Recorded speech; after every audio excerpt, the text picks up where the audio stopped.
that it's just what you needed, too. This is going to be transformational, extraordinarily beneficial. Make it happen. Visit SVP at socialventurepartners.org.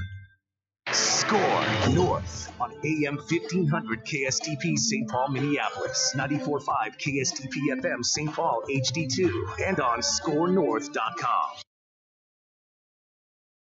TCL is a proud sponsor of the SKOR North Studios. TCL, America's fastest growing TV brand.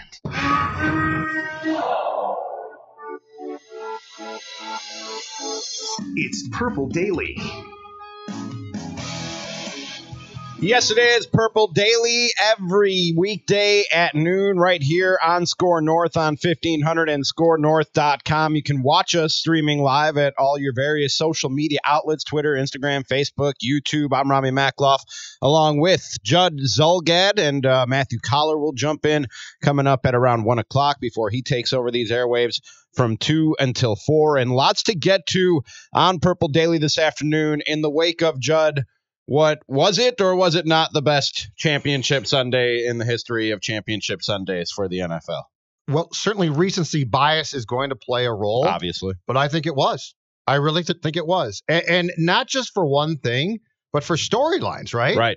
For great games, great quarterback play at times, completely botched calls. I think if you put what we saw in two games yesterday together in a football stew, I think it's the most delicious stew that we have ever seen on Championship Sunday. And I go back to some really good ones as well.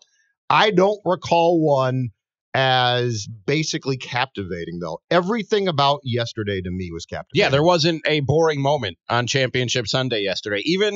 Both these games went into halftime with pretty sizable leads, 2 or 3 score leads in each respective game. But at no point did I feel like any team was out of it. The entire Championship Sunday was competitive, captivating. There was never any point where, for me on a Sunday, it's pretty easy to fall asleep on the couch. So I'm not going to lie. There were times where Red Zone will change your life. Watch Red Zone. There were times where I had to make a fresh pot of coffee, but that's just me. That's just my normal lazy Sunday feeling. But for the average fan, I don't think there was any point where you get bored or you start to doze off on the couch. And both games started with, oh no, blowouts, right? Right. Potentially the Saints are going up and down the field. Now, they could have got 14. They got 6. Patriots dominate the first half against KC. But in both cases, you're saying, oh, no. Please, God, don't let these. And instead of that, the second half in both were fantastic. Great theater. I don't have the photographic memories that you and Manny on the other side of the glass have. He's got way more than I do. Oh, I know. I went the day I was do. here for the interview. You guys were just throwing stuff at him behind the scenes, I know. and he was just catching it, no problem, and he knew exactly what you were talking about. Is there not even Championship Sunday? Is there another playoff Sunday or playoff weekend in the NFL in recent memory that even comes close to this? Where you have everything that Judd just talked about, not just good competitive games, but as far as storylines, all the great QB talk, the greatest of all time QB talk, what this does for Drew Brees, Tom Brady, the blown calls, the Super Bowl matchup that we now have to talk about in the coming weeks. I can't remember, and again, recency bias obviously plays a factor, but I can't remember any other playoff Sunday for the NFL that comes close to this. Yeah, I couldn't either. In fact, I put out a tweet last night that I don't have it verbatim right in front of me, but this is probably the best Championship Sunday we've had in a long while. Like, when was the last time we had one that was this good? And the one that came to mind was 2011, January 2012, with the Ravens and Patriots.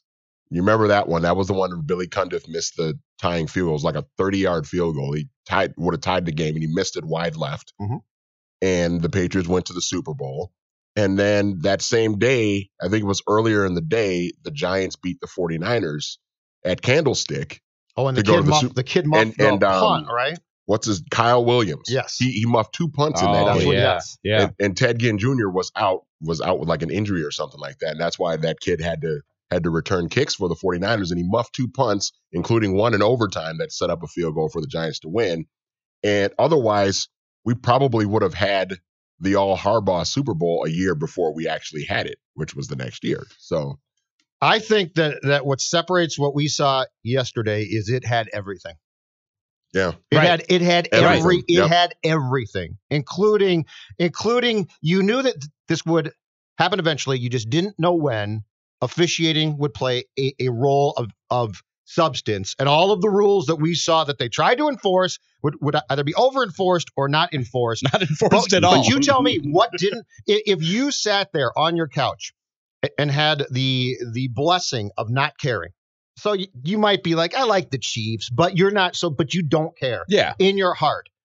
That day had everything, and it was fabulous. Absolutely. Fabulous to watch. If you're the league, it's great and bad, but if you're just a fan, I thought the storylines were great. And isn't it funny that coming into the season with all the gloom and doom surrounding this league and the notion that it's in a downturn and its popularity and its ratings are going down because of anthem protests and concussions and the rule changes to try and prevent concussions, that in that season we get what quite possibly was, and it seems like we're all in agreement, was the best championship Sunday in the history of championship Sundays, where the NFL gets everything that it could possibly ask for. Now, if you're a Saints fan, you're livid. Mm-hmm. If you're a Saints fan, you are apoplectic.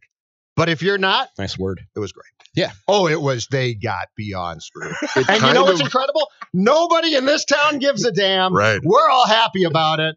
And personally, the one thing, and I'm not anti-Saints, but I tell you right. You're anti-Sean Payton. I'm anti-Sean Payton, and I love the fact that Sean Payton's life is hell today because of that. Because he is a self-assured, smug-ass coach. I love it. I love it. In some ways, the AFC Championship game kind of reminded me, and ironically, a Kansas City team was involved with the example I'm going to give, but it kind of reminded me of Game 7 of the World Series in 2014, where at least for me it did, because I remember I was pulling for the Royals in that series, but then when Bumgarner came in the middle of that game and just started mowing down Royals hitters, and you're just watching what he's doing, it's like, this is amazing. Yeah. This is amazing. And it was kind of the same thing last night with the Patriots and Chiefs, where I was pulling for the Chiefs last night, but then you're watching like Brady and Edelman and Gronk march down the field, and just every single third down they convert. It's like, this is amazing. This is incredible that this team continues to do this every year. Sometimes not caring about who wins is the greatest thing, because as a sports fan, when you realize that you are watching the torch get passed, right? Brady, okay, this is great. He's older now, but Mahomes is fantastic. So when you're watching that torch in that game get passed, it is just so much fun. Mahomes was better than Brady last night, right? Yeah. Yeah. I know. I think both left a little to be desired.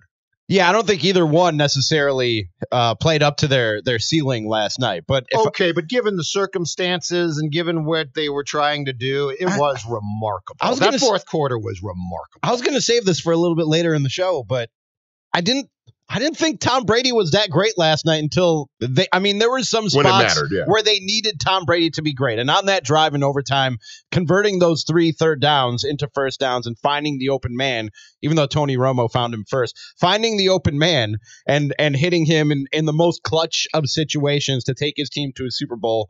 That's what Tom Brady does. But for 4 quarters, I wasn't all that impressed by Tom Brady. Okay, but am I crazy? But the fourth quarter, you didn't sit there mouth agape and say, "Oh my God, this is incredible." I mean, those guys were going up and down the field at a time when most of us would be peeing our pants and crying. I mean, Tom Brady. It was incredible. Tom Brady threw one really bad interception, one off Wes Welker's hands, and then threw another interception that was an awful throw and an awful choice on his part, and that got called back because of an offsides penalty. That could have been the dagger for them. That could have been the game for the Patriots right there. He had 1 touchdown and 2 interceptions, and I don't know if you guys noticed, but in some of the most clutch spots when they got down to the goal line, they took the ball out of Tom Brady's hands and put it in Rex Burkhead's hands. All right. Nonetheless, even being me, I can't look at that final quarter and not say, at that age, absolutely wow. It was amazing. I get your point. I see what you're saying. And I saw it coming. But nonetheless, we are talking about two quarterbacks in a situation that has the ultimate pressure, playing in the cold, doing what they did. As a sports fan, yesterday, and I've talked about this before, but yesterday as a sports fan is why I put up with so much crap when it comes to games. No, I'm serious.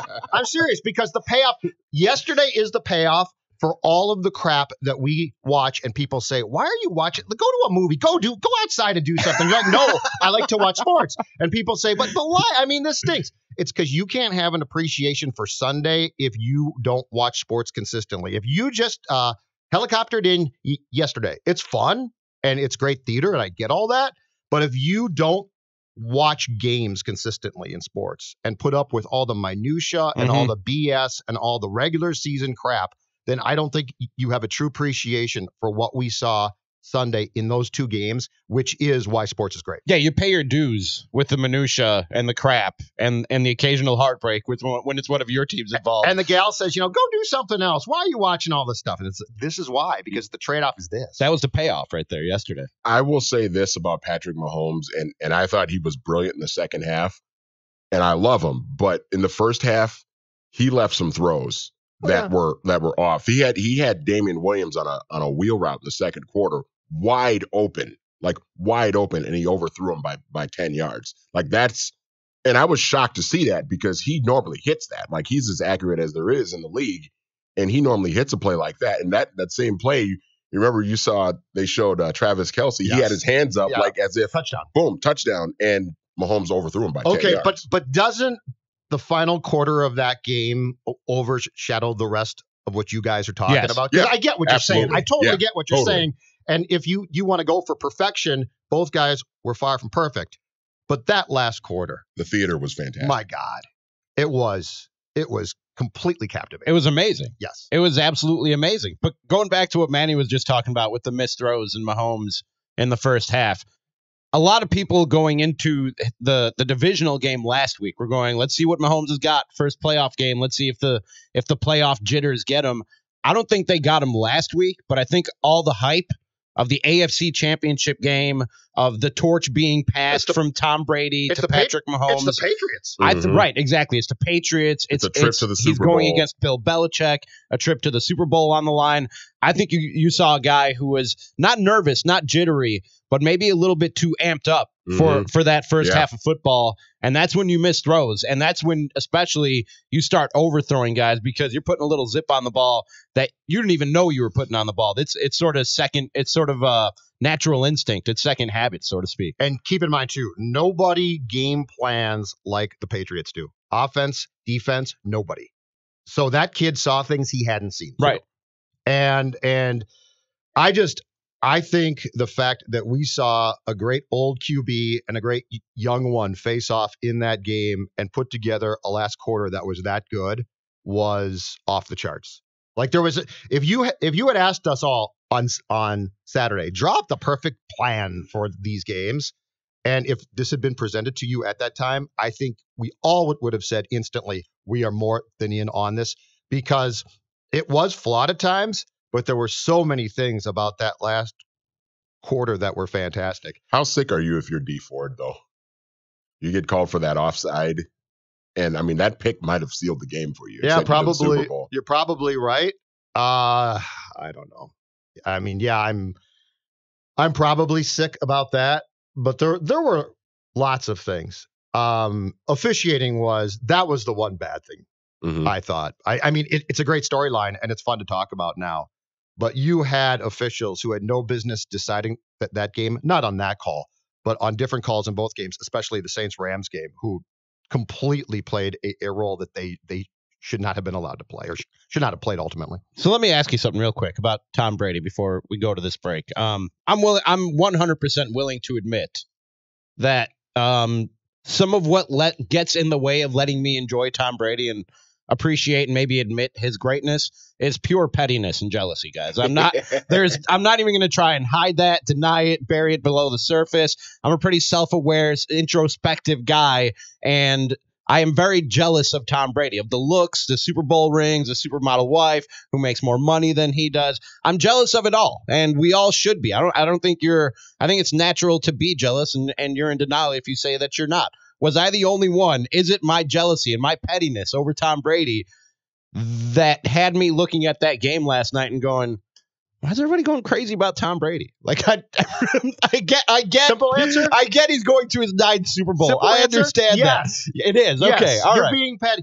Okay. Do you I'm willing to admit that. Do you get the fact that in 10 years, you're going to look back and say, I saw one of, if not the greatest QB, especially in pressure of all time? My appreciation, no matter what I think of him as a person, or what he has done. He seems like a fine person. But I'm just saying. Which makes me feel bad about these feelings that I have towards him. I have an absolute appreciation. I have an absolute appreciation for the fact that this is greatness. And in our lives as sports fans, there's a very small amount of greatness.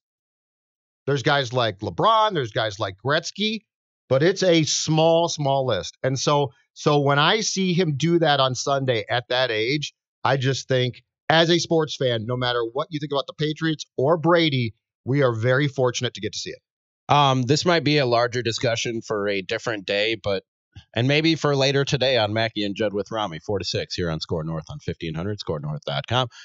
I don't have Tom Brady as high on my greatest of all time quarterback lists as most people do. And again, that could be my pettiness and jealousy getting into it. I think we're learning a lot about Ramie in these past couple weeks.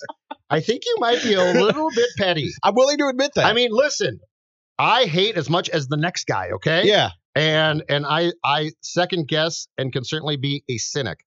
But I do think in my world as a sports fan, I do have a large area of appreciation for greatness. It's Purple Daily every day at noon right here on SKOR North on 1500 and SKORNorth.com. You can watch us live on Twitter, Instagram, Facebook, YouTube. Follow us on all those various outlets at SKOR North. We'll have Matthew Collar in here coming up at 1 o'clock. Up next, we've only scratched the surface of that terrible, terrible call in the NFC Championship game and the joy that you Vikings fans took in it. We'll get into that next on Purple Daily right here on SKOR North on 1500. Hot takes, North cool. SKORNorth.com.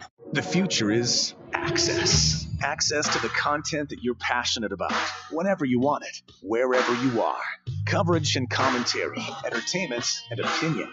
Let the others keep talking amongst themselves. We're talking to you. While the others are just talking about it, we're giving you all access to it. While the others are trying to figure out what's next, we're the ones offering it right now. SKOR North. Minnesota sports. Anytime, anywhere.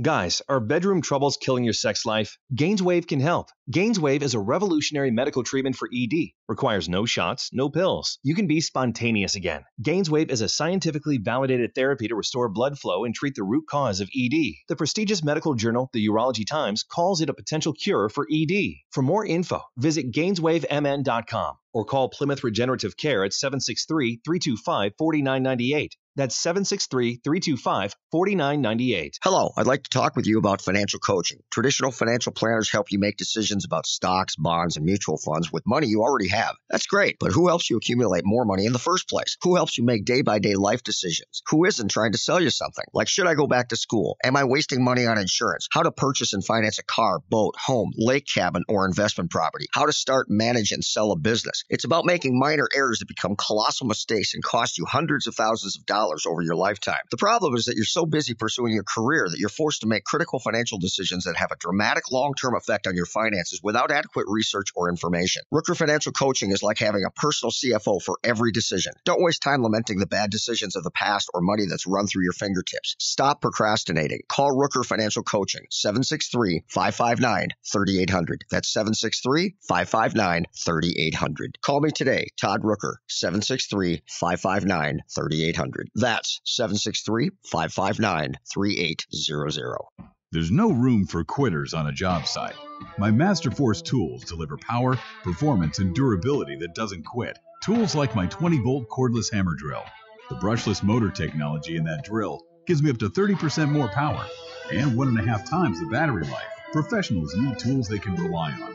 Masterforce tools. Available at Menards. Save 11% on everything now at Menards. Good through January 26th. Savings are a mail-in rebate. Some exclusions apply. See store for details. Phil Mackey here, and I want to tell you about TCL, one of the world's best-selling and America's fastest-growing TV brands. They just launched a new lineup of award-winning 4K Roku TVs to deliver the best sports, the most movies and TV shows, and thousands of streaming channels directly to your living room. You read my mind. TVs in the broadcast studio. I watch them every day. Sports, news, the occasional wrestling pay-per-view. Hey, it's research and development. What can I say?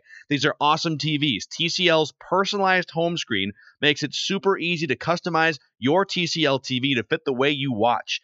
With the tap of a button, I can bounce between sports and news channels, cable, satellite, streaming channels, all right at your fingertips. Movie channels, networks, you name it. It's never been easier to binge watch what you want, when you want. TCL TVs give you excellent picture quality, sleek design, and stunning resolution, all at an affordable cost. TCL, America's fastest-growing TV brand, is available at major retailers everywhere. Learn more at TCLUSA.com. Binge Listen Minnesota Sports. SKORNorth.com. Breeze. Pass is incomplete. No flag for Tommy Lee Lewis. Crowd's going crazy as there's no flag right on the Saints sideline. Well, if Nikel Roby-Coleman plays the ball, it's an interception. It's probably going the other way with it. I mean, the ball's on the other side of Roby-Coleman, but that should have been a penalty. They felt like the player arrived at the same time the ball did. They didn't feel like it was an interference call. Look, it's a tough way to lose a game, especially when you're in a position like that to win it.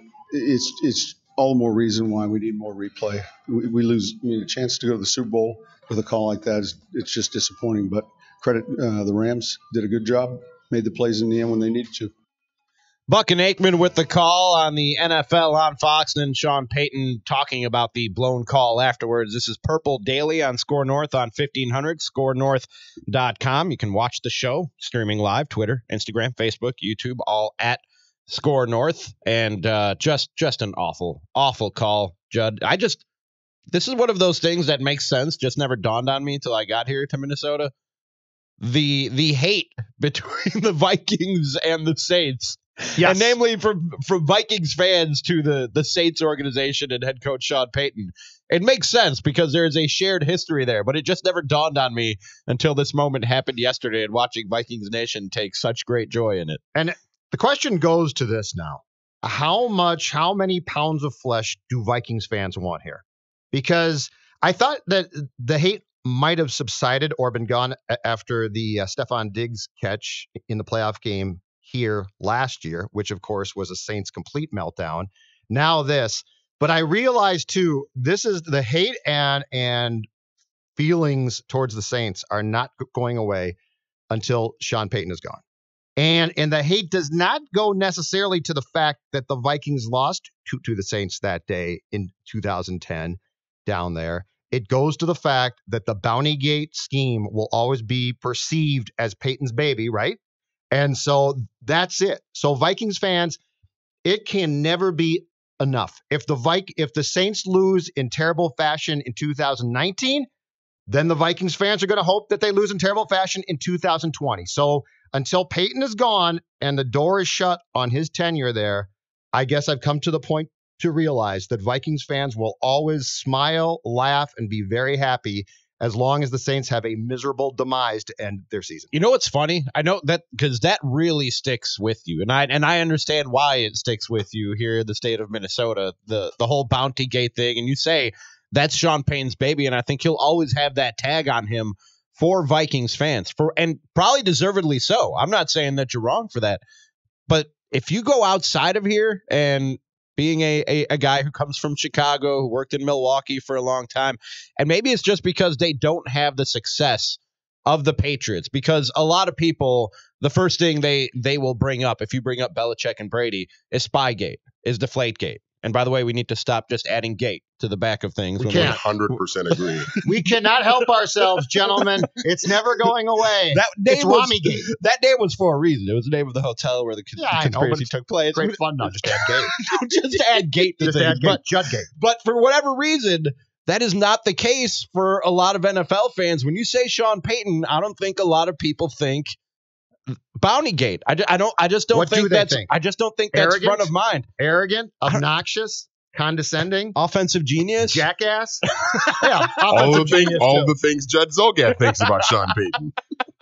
Sean Payton is McVay, but he's the version of McVay that we hate.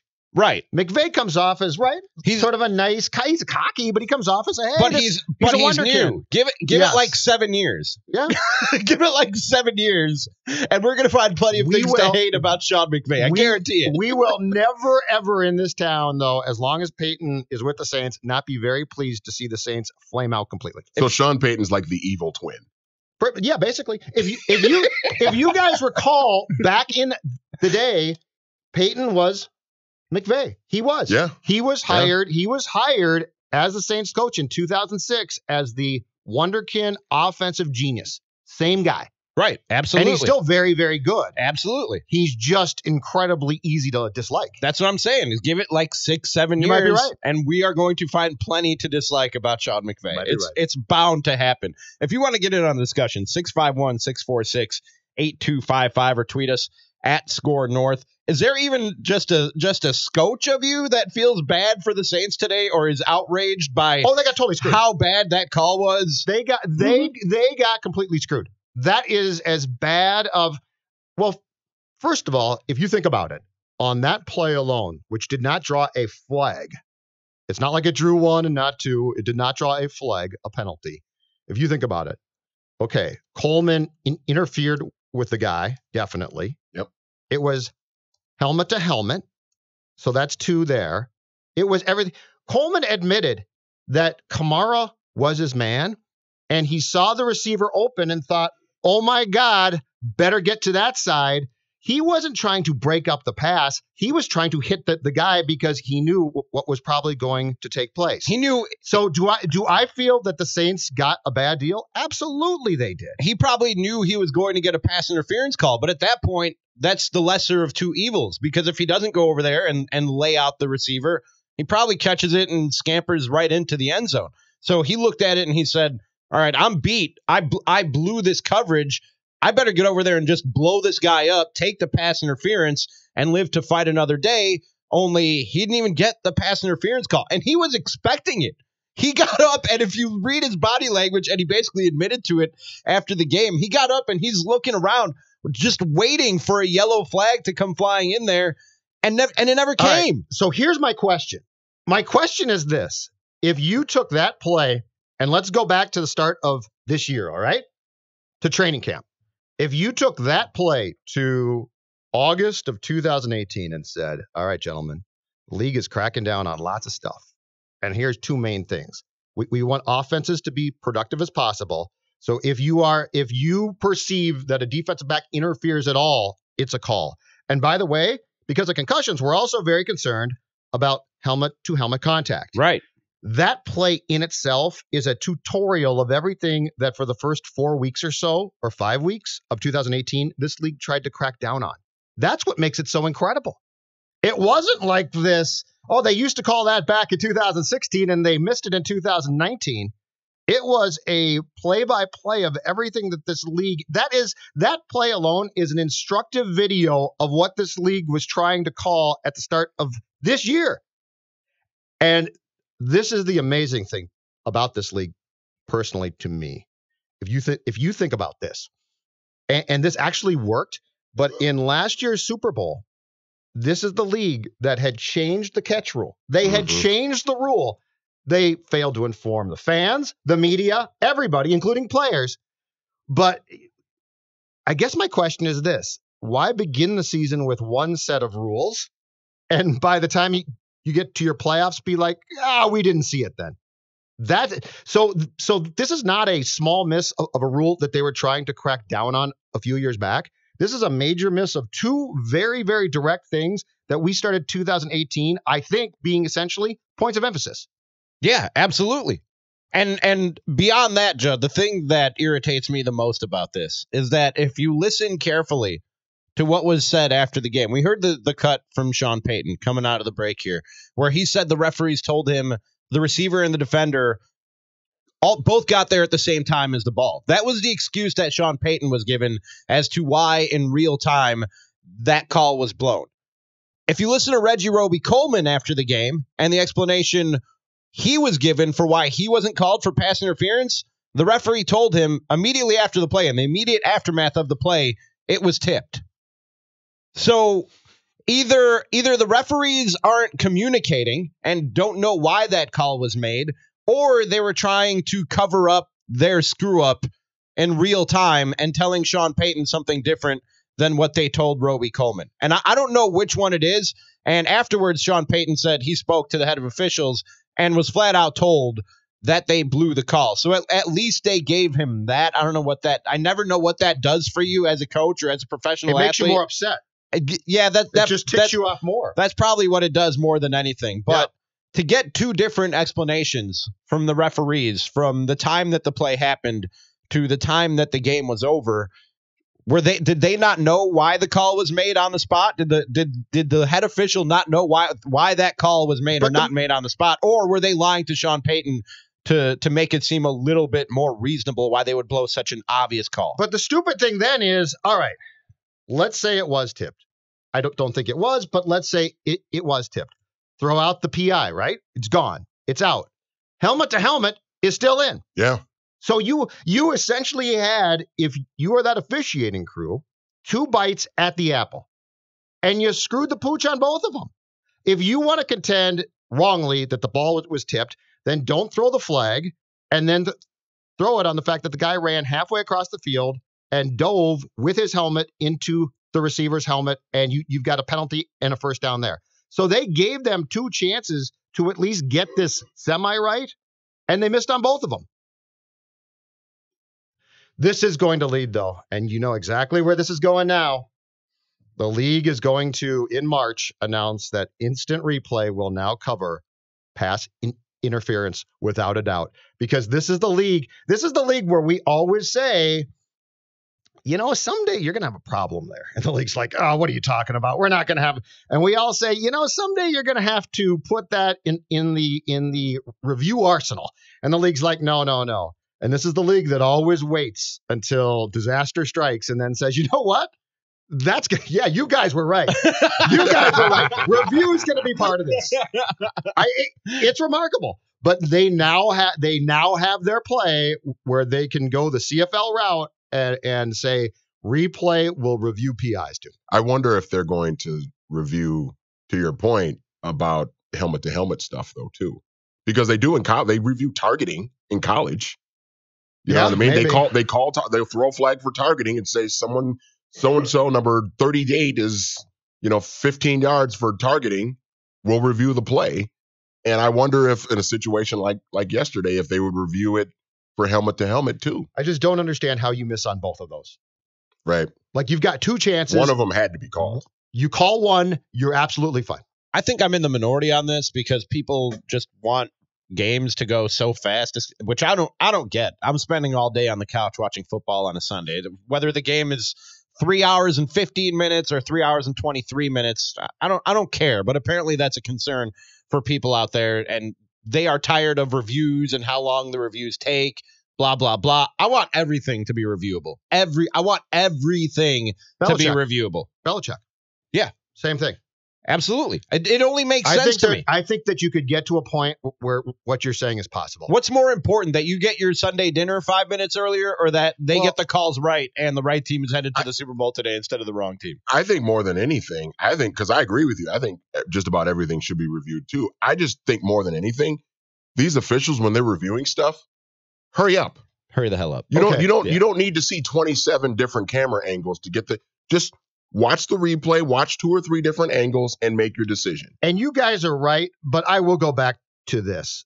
The fact that they missed both calls with their own eyes is inexcusable.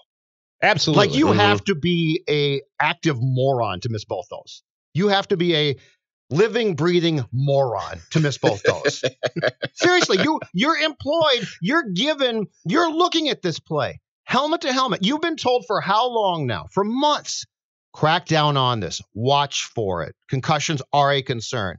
You're given a gift from God if you possibly, that's a bang-bang play, and you're saying interference or not, and Robbie Coleman dives headfirst.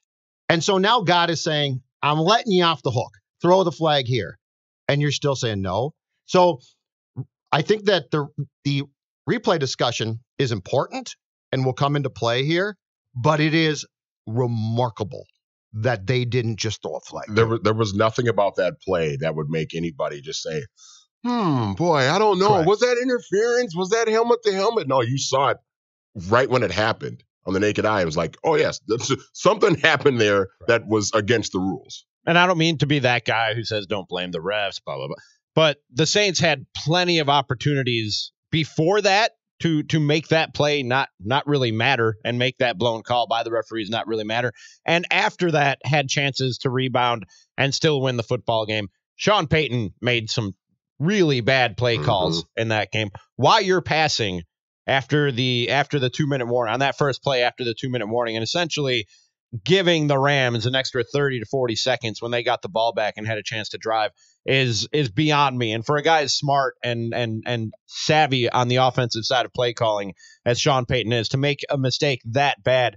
And then Drew Brees, and I know he took a big hit on it, but throwing that interception, I mean, you could have just ate it and not made that throw instead of trying to make something happen. That was far. While you have a defender in your face. Very far. That was far. That was so, like, hey, I'm going to toss it up there and see what happens. It's easy to blame it on the refs today, but the Saints certainly had their opportunities to still win that football game and overcome a terribly blown call by the referees in a crucial spot. And how do we know? Because the game was tied at 20 when that non-PI call happened. How do we know that the Saints don't score a touchdown there to go up 27-20, and then the Rams march down the field and tie the game? We don't. And then win in overtime. We don't. So, I mean, it was a bad missed call, but I'm not so sure that it definitely decided the outcome of the game. It just shouldn't be a discussion. Right. That's true. Yes. That's the key thing. The key thing is here, we are having a discussion about something that crew was told repeatedly, watch for it. It wasn't just a small 6 years ago, we tried to enforce this, and now this call was missed in this particular game. This was a call, a two-part call that they have basically been told over and over again, get this right. And they still couldn't. Blew it. Oh, yeah. Completely blew it. So the Saints went a long way towards costing themselves that game. I agree with that completely. But it's embarrassing for the league to have to talk about something that they worked their butts off to try and enforce, and in their most important, in a marquee moment, didn't enforce. And there's another rule folks are asking to be changed today because of what happened in the AFC Championship game, and we'll get to that right after this on Purple Daily on SKOR North on 1500, skornorth.com, live from the TCL broadcast studios.